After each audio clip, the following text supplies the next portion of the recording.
إن الحمد لله نحمده ونستعينه ونستغفره ونؤمن به ونتوكل عليه ونعوذ بالله من شرور أنفسنا وسيئات أعمالنا. من يهده الله فلا مضل له ومن يضلل فلا هادي له. أشهد أن لا إله إلا الله وحده لا شريك له وأشهد أن محمدا عبده ورسوله أرسله الله تعالى بالحق بشيرا ونذيرا وداعيا إلى الله بإذنه وسراجا منيرا. أما بعد، قال الله عز وجل: أعوذ بالله من الشيطان الرجيم. يا أيها الذين آمنوا اتقوا الله حق تقاته ولا تموتن إلا وأنتم مسلمون. يا أيها الناس اتقوا ربكم الذي خلقكم من نفس واحدة وخلق منها زوجها وبث منهما رجالا كثيرا ونساء واتقوا الله الذي تساءلون به والأرحام إن الله كان عليكم رقيبا. يا أيها الذين آمنوا اتقوا الله وقولوا قولا سديدا يصلح لكم أعمالكم ويغفر لكم ذنوبكم ومن يطع الله ورسوله فقد فاز فوزا عظيما. وقال النبي صلى الله عليه وسلم: كلكم راع وكلكم مسؤول عن رعيته، إلى أن قال: والمرأة راعية في بيت بعلها وولده. محترم حاضرین مجلس، صدر اجلاس، موقر علماء کرام، جمعیت اہل حدیث کے مختلف اراکین اور ذمہ داران، شرکائے مجلس، پردہ نشین خواتین، آج کی اس محفل میں جس عنوان پر مجھے آپ کے سامنے گفتگو کرنی ہے وہ خواتین سے متعلق ہے۔ خواتین کی ذمہ داریاں کیا ہیں اور ان کا اثر معاشرے پر کس طرح سے پڑتا ہے، اس کے تعلق سے مختصر انداز میں، چونکہ ابھی وقت بہت کم ہے تو میں کچھ باتیں آپ کے سامنے رکھ کر اپنی بات کو ختم کر دیتا ہوں۔ حمد و ثنا کے بعد نبی کریم صلی اللہ علیہ وسلم کی ایک متفق علیہ روایت جو صحیح بخاری اور مسلم کے علاوہ دیگر کتب احادیث میں بھی موجود ہے، میں نے آپ کے سامنے پڑھی۔ نبی کریم صلی اللہ علیہ وسلم نے اس حدیث کے اندر ارشاد فرمایا، کہا کہ کلکم راع، کہ لوگوں تم میں کا ہر بندہ ذمہ دار ہے، ہر بندہ ذمہ دار ہے۔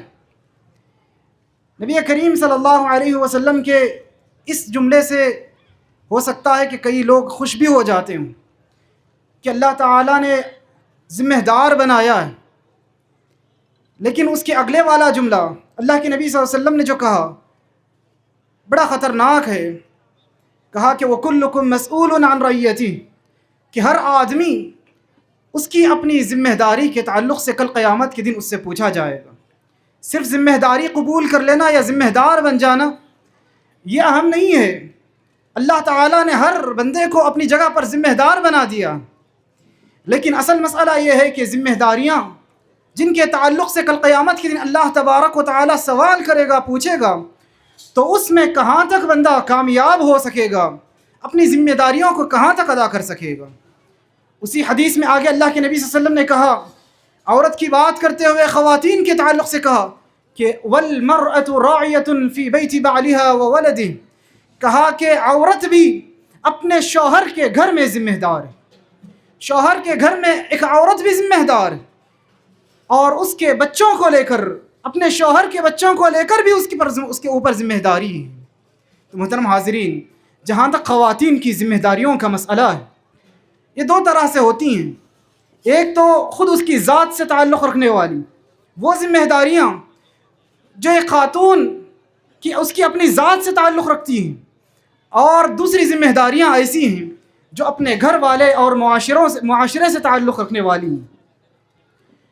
حاضرین مجلس، اہل علم نے یہ بات بھی لکھی ہے کہ اگر غور کیا جائے تو بعض مسائل میں مرد احباب کی جو ذمہ داریاں ہیں، مرد حضرات کی جو ذمہ داریاں ہیں، ان ذمہ داریوں سے بھی زیادہ عظیم ذمہ داری خواتین کی ذمہ داری ہے، خواتین کی ذمہ داری ہے، کیونکہ بسا اوقات ایسا ہوتا ہے کہ اگر مرد اپنی ذمہ داری کے اندر پیچھے ہے تو اس کا اثر وقتی ہوتا ہے، وقتی طور پر اس کے نقصانات دیکھنے کو ملتے ہیں، لیکن اگر وہیں عورت اپنی ذمہ داریوں کے اندر غفلت برتتی ہے، کاہلی برتتی ہے، تو اس کا اثر اس کی ذات تک یا وقتی طور پر نہیں رہتا ہے، بلکہ اس کا اثر معاشرے پر اور آگے بڑھ کر نسل در نسل بھی اس کے اثرات دیکھنے کو ملتے ہیں۔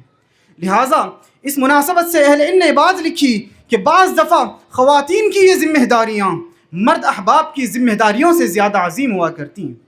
محترم حاضرین گرامی،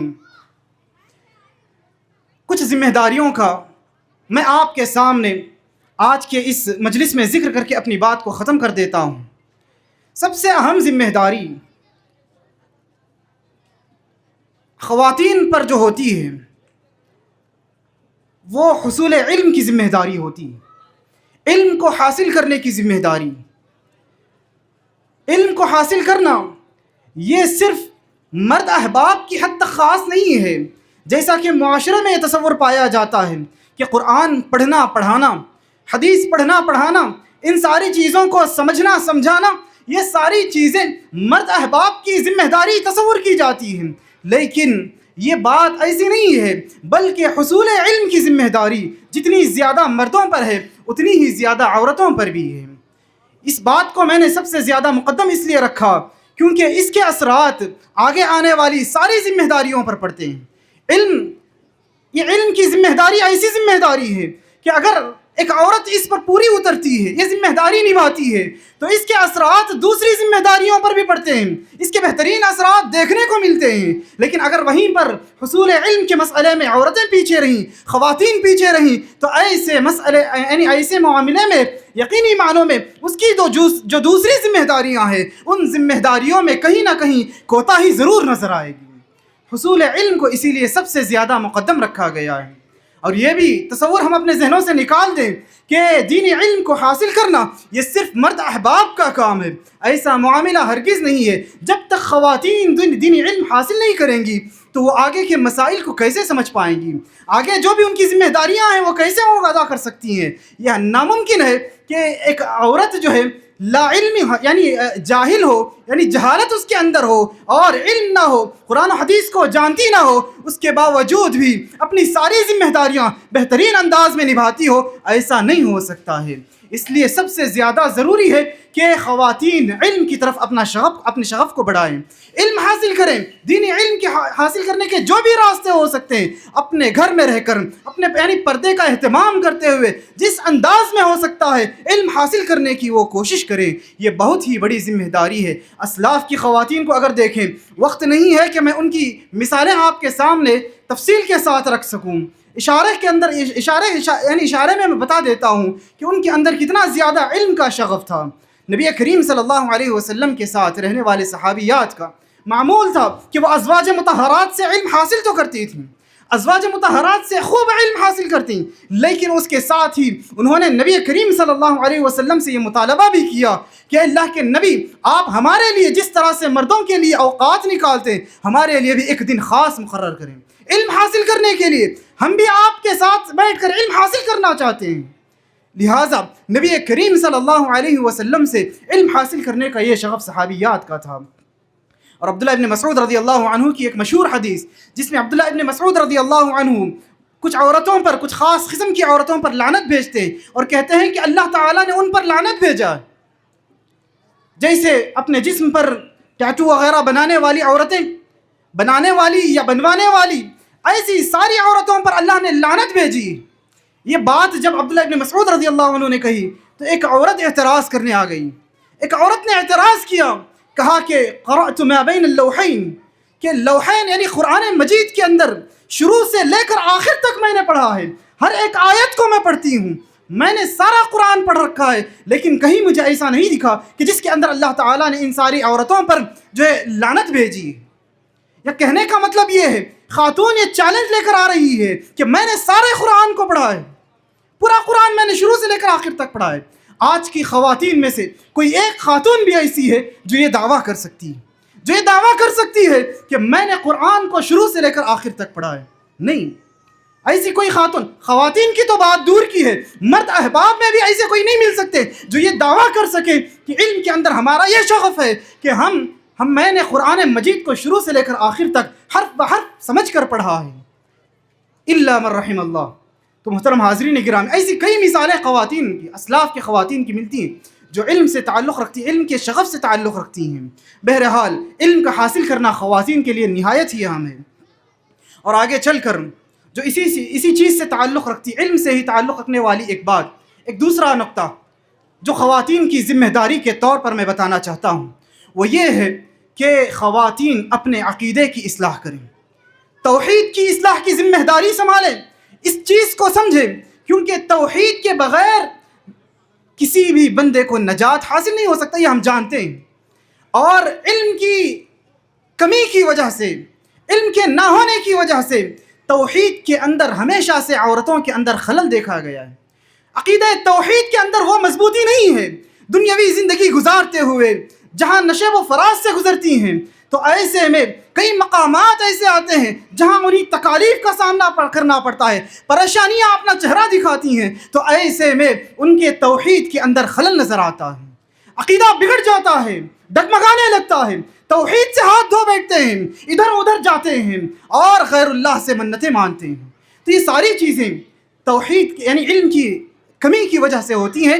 اور توحید یقینی معنوں میں ہم جانتے ہیں کہ اصلاح کے لیے بندے کی ضروری ہے، چاہے مرد ہو کہ عورت ہو، ہر ایک کی اصلاح کے لیے توحید جہاں ضروری ہے، تو ایسے میں توحید کا اپنے یعنی عقیدہ توحید کی حفاظت ہر عورت پر بھی فرض ہے، جس طرح سے مرد احباب پر فرض ہے۔ عورتیں بھی اس بات کا خیال رکھیں، اپنی توحید کی اصلاح کریں، یعنی اپنے عقیدے کی اصلاح کریں، توحید پر ثابت قدم رہیں، جمے رہیں، یہ بہت ہی زیادہ ضروری ہے۔ اور اس سے آگے اگر چلیں تو خواتین کی ذمہ داریوں میں سے ایک بات میں یہ بتا دوں کہ خواتین پر بہت بڑی ذمہ داری یہ بھی ہے کہ وہ اپنی آبرو کی، اپنی عزت کی حفاظت کریں، اپنی آبرو کی، اپنی عزت کی حفاظت کریں۔ یہ ان کے لیے بہت بڑا مسئلہ ہے، خصوصی طور پر آج کے زمانے میں جہاں بہت ساری گندگیاں اس معاشرے کے اندر جنم لے چکی ہیں، تو ایسے میں خواتین کا اپنی عزتوں اور آبروؤں کی حفاظت کرنا یہ نہایت ہی اہم ہو جاتا ہے۔ حاضرین گرامی، نبی کریم صلی اللہ علیہ وسلم نے اور اسی طرح اللہ تبارک و تعالیٰ نے قرآن مجید میں کئی آیتیں اس بات کو لے کر نازل فرمائی۔ اللہ تعالیٰ نے کہا وَقَرْنَ فِي بُيُوتِكُنْ وَلَا تَبَرَّجْنَ تَبَرُّجَ الْجَاهِلِيَّةِ الْأُولَىٰ، یعنی اس معاملے میں سب سے اہم چیز ہے، کوئی خاتون، کوئی بھی عورت اگر اپنی عزت کی حفاظت چاہتی ہے تو وہ اس نسخے کو اپنائے جو اللہ تعالیٰ نے حکم دیا۔ کہا کہ وَقَرْنَ فِي بُيُوتِكُنْ، وَقَرْنَ فِي بُيُوتِكُنْ، کہ اپنے گھروں کے اندر اللہ تعالیٰ نے حکم دیا صحابیات کو، اور صحابیات کے ضمن میں قیامت تک آنے والی ہر عورت کو یہ حکم دیا جا رہا ہے کہ اپنے گھروں کو لازمی طور پر پکڑی رہیں، گھروں کو مضبوطی کے ساتھ تھامے یعنی پکڑی رہیں، بیکار میں اور بغیر کسی ضرورت کے اور بغیر اضطراری حالت کے اپنے گھروں کو نہ چھوڑیں۔ ضرورت کی بات نہ کہتے ہوئے اضطراری حالت کا لفظ میں اس لیے استعمال کر رہا ہوں کیونکہ کبھی کبھار ضرورتیں ایسی ہوتی ہیں کہ جن ضرورتوں کو اپنی عزت و آبرو پر ترجیح نہیں دی جا سکتی ہے۔ کئی ضرورتیں ایسی ہوتی ہیں جو اگر عورت اپنی ضرورت کو چھوڑ دیتی ہے تو کوئی مسئلہ نہیں ہوتا ہے، لیکن اس سے بڑھ کر عزت و آبرو کی حفاظت ضروری ہے۔ اس لیے میں نے کہا کہ اضطراری حالت کو اپنانا، یعنی اضطراری حالت کے وقت میں گھر سے باہر نکلنا چاہیے، ورنہ عورتوں کے لیے ضروری ہے کہ وہ اپنے گھروں کو پکڑے رہیں۔ نہ صرف عورتوں کے لیے، آج کا زمانہ تو ایسا ہے کہ مرد احباب کو بھی چاہیے کہ وہ ضرورت کے تحت ہی باہر جائیں، ضرورت کے تحت ہی باہر قدم رکھیں، ورنہ اگر ضرورت نہیں ہے بغیر کسی ضرورت کے گھر کے باہر نہ نکلیں۔ یہ اللہ کا اور شریعت کا حکم لوگوں کے لیے دیا گیا ہے۔ تو اللہ تعالیٰ نے یہ بات ارشاد فرمائی کہ اپنے گھروں کو خواتین کیا ہے مضبوطی کے ساتھ تھامی رکھیں، اور اللہ تعالیٰ نے کہا کہ اگر کہیں جانا بھی پڑتا ہے، مثال کے طور پر ضرورت کے تحت عورتوں کو، خواتین کو باہر نکلنا بھی پڑتا ہے، تو ایسے میں اللہ تعالیٰ نے حکم دیا وَقُلْ لِلْمُؤْمِنَاتِ يَغْضُضْنَ مِنْ أَبْصَارِهِنْ وَيَحْفَظْنَ فُرُوجَهُنْ، کہا کہ مؤمنات سے کہہ دیجئے، مؤمن عورتوں سے یہ بات کہہ دیجئے کہ وہ اپنی نظروں کی حفاظت کریں، اپنی نظروں کو جھکا کر چلیں، اس کے اندر ان کی آبرو اور عزت کی حفاظت ہے۔ الغرض کئی قرآنی آیتیں ہیں، اور نبی کریم صلی اللہ علیہ وسلم کی حدیث بتا کر اپنی بات کو آگے بڑھاتا ہوں۔ آپ صلی اللہ علیہ وسلم نے بڑی بہترین اور مشہور حدیث میں یہ بات ارشاد فرمائی کہ 4 چیزیں 4 چیزیں اگر عورت کر جاتی ہے یا اپنے اندر ان صفات کو پیدا کر لیتی ہے تو اس کے بعد اللہ تعالیٰ نے اتنا بڑا اجر خواتین کے لیے رکھا ہے. کہا کہ ایسی عورت جو یہ 4 صفات کو اپنے اندر پیدا کر لیتی ہے، کل قیامت کے دن اللہ تبارک و تعالیٰ جنت کے 8 دروازے اس کے لیے کھول دیتا ہے اور اس سے کہا جاتا ہے کہ جس دروازے سے چاہو داخل ہو جاؤ. تو اس کے اندر 4 چیزوں میں سے اللہ تعالیٰ، اللہ کے نبی صلی اللہ علیہ وسلم نے ایک چیز کا تذکرہ فرمایا، وَحَفِظَتْ فَرْجَهَا، اپنی شرمگاہ کی حفاظت کرے. اپنی شرمگاہ کی اگر حفاظت کر لیتی ہے تو اللہ تعالیٰ اتنا بڑا اجر و ثواب اس کے لیے رکھا ہے. اپنی عزت کی حفاظت ضروری ہے. بہرحال اس کے علاوہ ایک اور ذمہ داری خواتین کی یہ ہے کہ اپنے بچوں کی تربیت کریں. ایک آخری چیز بتا کر اپنی بات کو ختم کر دیتا ہوں، چونکہ وقت بہت کم ہے، اس وجہ سے میں زیادہ طول نہیں دینا چاہتا بات کو. بہرحال آخری ذمہ داری میں اپنی آج کے اس خطبے میں بیان کر کے اپنی بات کو ختم کرتا ہوں. آخری ذمہ داری یہ ہے کہ عورتیں اپنے بچوں کی صحیح تربیت کریں. خواتین اپنے بچوں کی صحیح تربیت کریں. آپ غور کریں، جتنی چیزیں میں نے ذکر کی ہیں ذمہ داریوں کے تحت، یعنی ذمہ داریوں کے طور پر، خواتین کی ذمہ داریوں کے طور پر، ان ساری ہی چیزوں میں علم بہت ہی زیادہ ضروری ہے. علم کو اسی لیے میں نے مقدم رکھا. عورتیں اپنے بچوں کی تربیت کب کر پائیں گی؟ جب وہ خود اپنی آپ کی تربیت کر چکی ہوں، یعنی اپنے آپ کو علم کے زیور سے آراستہ و پیراستہ کر چکی ہوں. تو ایسی صورت میں ہی اپنے بچوں کی وہ صحیح تربیت کر سکتی ہیں. ورنہ اگر عورت خود جہالت میں ہو، عورت خود لا علمی میں ہو، تو ایسی صورت میں اپنے بچوں کی تربیت کیسے کر سکتی ہے؟ ناممکن ہے. لہٰذا اپنے بچوں کی تربیت کے سلسلے میں خود بھی علم حاصل کرے اور اپنے بچوں کی صحیح تربیت کرے. آج ہمیں جو دیکھتے ہیں کہ چھوٹے چھوٹے بچے جو ہماری نظروں کے سامنے کھیلتے کودتے اچھلتے ہیں، یقین مانیے یہی بچے کل کے دن ہمارے مستقبل، ہمارے اسلام اور اسی طرح ہمارے امت مسلمہ کا مستقبل بننے والے ہیں. یہی بچے امت کے مقدر کا ستارہ بننے والے ہیں. علامہ اقبال نے ایک شعر کہا کہ افراد کے ہاتھوں میں ہے، افراد کے ہاتھوں میں ہے اقوام کی تقدیر، افراد کے ہاتھوں میں ہے اقوام کی تقدیر، ہر فرد ہے ملت کے مقدر کا ستارہ. یہ بچے اقوام کی تقدیر بنیں گے، یہ بچے ملت کے ستارے بنیں گے، چمکتے ستارے بنیں گے. اگر عورتیں یہ چاہتی ہیں، خواتین یہ چاہتی ہیں کہ یہ ننھے منھے بچے کل کے دن چمکتا ہوا ستارہ بنے، تو ایسی صورت میں ضروری ہے کہ وہ خود علم حاصل کرے اور ان بچوں کی بھی بہترین تربیت کریں. ورنہ یاد رکھیں کہ یہی بچے آج بھی ہم دیکھتے ہیں کہ ستارہ بننے کے بجائے چمکتا ہوا آج کوئلے بن چکے ہیں، کوئلے بن چکے ہیں، جن سے یعنی امت کو صرف اور صرف نقصان ہے. ایسے کئی نوجوان آج بھی ہیں جن سے امت کو کچھ بھی فائدہ نہیں. یہ ساری چیزیں کیوں ہیں؟ خواتین کی تربیت کی کمی کا نتیجہ. خواتین اس بات کو سمجھیں اور اپنے بچوں کی دینی تربیت کرنے کی کوشش کریں، علمی تربیت کرنے کی کوشش کریں، قرآن و حدیث کی روشنی میں ان کی تربیت کرنے کی کوشش کریں. محترم حاضرین گرامی، ایک آخری واقعہ بتا کر، ایک آخری جملہ بتا کر اپنی بات کو ختم کر دیتا ہوں. حافظ امام ذہبی رحمہ اللہ نے اپنی مشہور کتاب سیر اعلام النبلاء کے اندر سفیان ثوری رحمہ اللہ کے حوالے سے ایک بات نقل کرتے ہیں. وکیع رحمہ اللہ روایت فرماتے ہیں کہ سفیان ثوری رحمہ اللہ، جو کہ بہت ہی مشہور محدث، جن کو امیر المؤمنین فی الحدیث کا لقب بھی ملا، ان کی والدہ کے تعلق سے آتا ہے. ان کی والدہ نے ان سے کہا تھا ان کے بچپن میں، انہوں نے کہا کہ اذهب اطلب العلم اطلب الحدیث حتی اعولک بمغزلی. کہتے ہیں کہ اے سفیان، جاؤ اور علم حاصل کرو، حدیث حاصل کرو، اور جہاں تک مسئلہ ہے تمہاری تربیت کا اور اسی طرح سے تمہاری پرورش کا، تمہارے اخراجات کا جہاں تک مسئلہ ہے، میں اپنی کمائی سے چرخہ چلا کر، دھاگا بوند کر، سوت کاٹ کر میں کماؤں گی اور اس کے ذریعے سے تمہارے اخراجات پورے کروں گی. یہ اس وقت کی ماؤں کی تربیت کا انداز ہے، اس وقت کی ماؤں کی تربیت کا یہ یعنی نتیجہ ہے کہ امام ثوری رحمہ اللہ وقت کے محدث بنے اور بہت بڑے عالم بنے، جن کو امیر المؤمنین فی الحدیث کا لقب ملا. اور ساتھ ہی ساتھ نصیحت کرتی ہیں، پہلے 10 احادیث لکھو، 10 احادیث کو سمجھو، پڑھو، اور اس کے بعد دیکھو کہ اپنی ذات کے اندر ان احادیث کی وجہ سے کچھ بدلاؤ آیا ہے کہ نہیں آیا ہے. 10 احادیث کی حاصل کرنے کے بعد تمہارے اندر تبدیلی آئی ہے کہ نہیں آئی ہے؟ یہ ساری نصیحتیں ایک ماں کر رہی ہے۔ تو اس وقت کی ماؤں کا یہ انداز تھا۔ لہٰذا ضرورت ہے کہ آج کی خواتین بھی اپنی ذمہ داریوں کو سمجھتے ہوئے اپنے بچوں کی بہترین تربیت کریں، اپنے شوہر کی اطاعت کریں، اس کے غیاب میں اس کے مال کی اور اپنے آپ کی حفاظت کریں۔ یہ ساری ذمہ داریاں عورت پر عائد ہوتی ہیں۔ اللہ سے دعا ہے کہ اللہ تبارک و تعالیٰ کہیں سنی باتوں پر ہمیں عمل کرنے کی توفیق نصیب فرمائے۔ خواتین جو کچھ انہوں نے سنا ہے ان کو بھی اللہ تبارک و تعالیٰ عمل کرنے کی اللہ توفیق نصیب فرمائے، اور دینی انداز میں زندگی گزارنے کے اللہ سب کو توفیق نصیب فرمائے۔ ذمہ داریوں کو، ہر فرد کو اپنی اپنی ذمہ داریاں اللہ تعالیٰ سمجھ لے اور ان کو پورا کرنے کے اللہ توفیق نصیب فرمائے۔ اقول قولی هذا واستغفر الله لي ولكم ولسائر المسلمين من كل ذنب فاستغفروه انه هو الغفور الرحيم۔ جزاكم الله خيرا واحسن الجزاء۔